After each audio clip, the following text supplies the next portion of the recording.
Previous year question paper 2023 class 10 chapter 7 जो coordinate geometry से पहले 6 चैप्टर के वीडियो बन चुके हैं। अगर आपने नहीं देखा, 1 बाय 1 करके जाइए प्लेलिस्ट में, सारे वीडियो मिलेंगे आपको जो चैप्टर वाइज बनाए गए 2023 में जितने भी क्वेश्चन पूछे गए आपके। तो बहुत ही आसान और सिंपल कॉन्सेप्ट के साथ समझाया गया है, आप देखोगे तो बहुत मजा आने वाला है। और चलते हैं आज के क्वेश्चन की तरफ। Hello everyone, welcome to challenger classes. अगर चैनल पे नए हैं तो चैनल को सब्सक्राइब करना ना भूलें।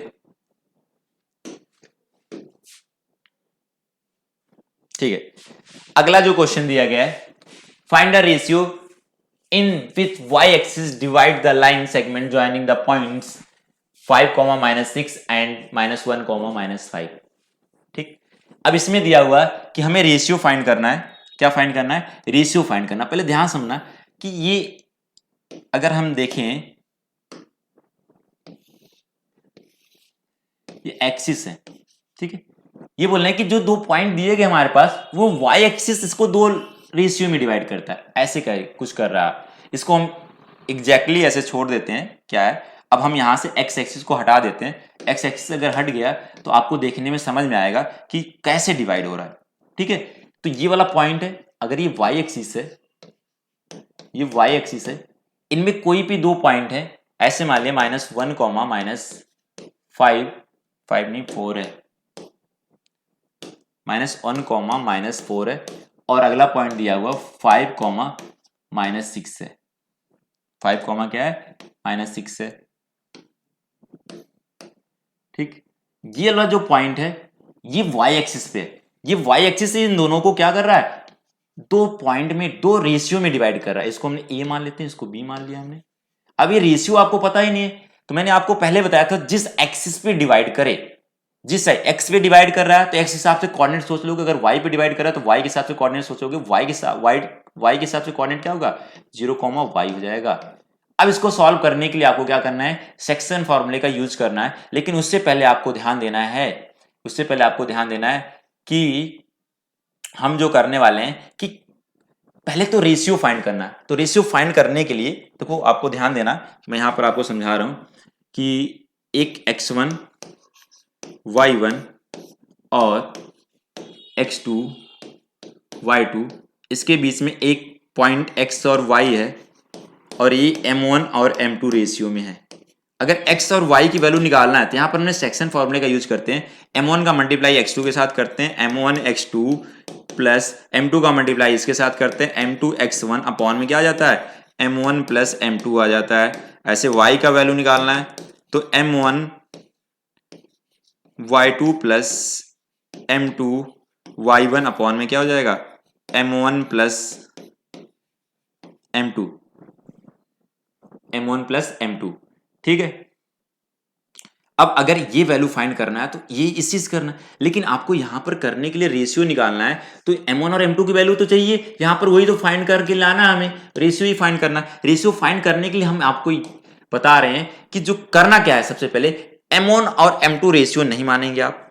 क्या मानेंगे फिर सर? तो हम मानेंगे इसके लिए, लेट अगर m1 और m2 का रेशियो आप मान लेते हैं कि k रेशियो 1 है। क्या है? k ratio 1। हमेशा k रेशियो 1 ही लेके मानेंगे। अब देखो, सारी वैल्यू मिल गया आपको। ये x1 y1 है, इधर क्या है? x1 y1 है, इधर है x1, ये y1 है। ठीक है, ये वाला क्या है? x2 और y2 है, और ये है क्या? x और y है, और ये m1 है, और ये क्या है? m2 है। ठीक है, ये सारी चीजें मिल गए। अब इसको अगर आपको सॉल्व करना है, तो हम क्या करते हैं?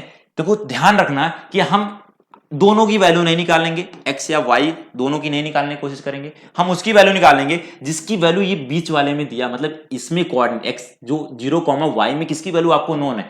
0, मतलब x की वैल्यू नोन है, तो x वाले कोऑर्डिनेट को निकालो, फटाफट रेशियो निकल जाएगा। सबकी निकाल के चेक करने की जरूरत नहीं है, एक को निकालो और इसके बाद आपका रेशियो निकल जाएगा। अच्छा, इस क्वेश्चन में और भी बढ़ाना रहता तो साथ साथ में पूछ लेते हैं कि बताओ जो कोऑर्डिनेट डिवाइड हो रहा है उस कोऑर्डिनेट की वैल्यू भी निकालिए, तब आगे आप में इसमें पुट करके कोऑर्डिनेट निकालना पड़ता है।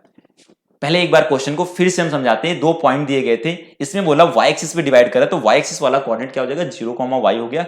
अब हमने बोला था कि आपको इसको सेक्शन फॉर्मूला यूज करना, तो सेक्शन फॉर्मूला समझ में आ गया, लेकिन रेशियो m1 और m2 नहीं मानना, ये कॉम्प्लेक्स बनेगा, थोड़ा लेंथी क्वेश्चन बनेगा। हमने क्या माने, k रेशियो 1 मान लिया, तो इधर k हो गया, इधर 1 हो गया। अब हम यूज किसकी वैल्यू करेंगे, x की वैल्यू निकालने का करेंगे। इसमें होता है, अब देखो m1 x2 plus m2 x1 upon में क्या हो जाएगा, m1 प्लस m2, ठीक है। तो x की वैल्यू निकालना है, तो x की वैल्यू है किसके बराबर, ये 0 के बराबर है। m1 की वैल्यू किसके बराबर है, देखो m1 का मल्टीप्लाई इसके साथ होता है, तो k मल्टीप्लाई 5 हो जाएगा, k मल्टीप्लाई क्या हो जाएगा, प्लस m2 मल्टीप्लाई किसके साथ होगा, x1 के साथ, तो 1 मल्टीप्लाई माइनस 1 आ जाएगा, डिवाइड बाई क्या आना है, m1 प्लस m2, मतलब k प्लस 1 होने वाला है, ठीक है। अब इसका डिनोमिनेटर 1 बना लिए, इसका मल्टीप्लाई करो, k प्लस 1 का इधर मल्टीप्लाई करोगे तो 0 हो जाएगा, पूरा पूरा 0 के साथ इधर मल्टीप्लाई करो तो 5k माइनस 1 हो गया, उसको इधर भेज दीजिए, तो k की वैल्यू कितना आने वाला है, 1 अपॉन में 5। तो इसका m1 और m2 का रेशियो क्या होने वाला है, m1 और m2 का रेशियो हो जाएगा, वो k रेशियो 1 था, तो इसकी वैल्यू पुट कर दिए 5 रेशियो 1 है। तो यहां पर हमने क्या करेंगे, इसका एलसीएम लोगे तो 1 रेशियो क्या आ जाएगा, 5 आ जाएगा, क्या आ जाएगा, 1 रेशियो 5 आ जाएगा, ठीक है।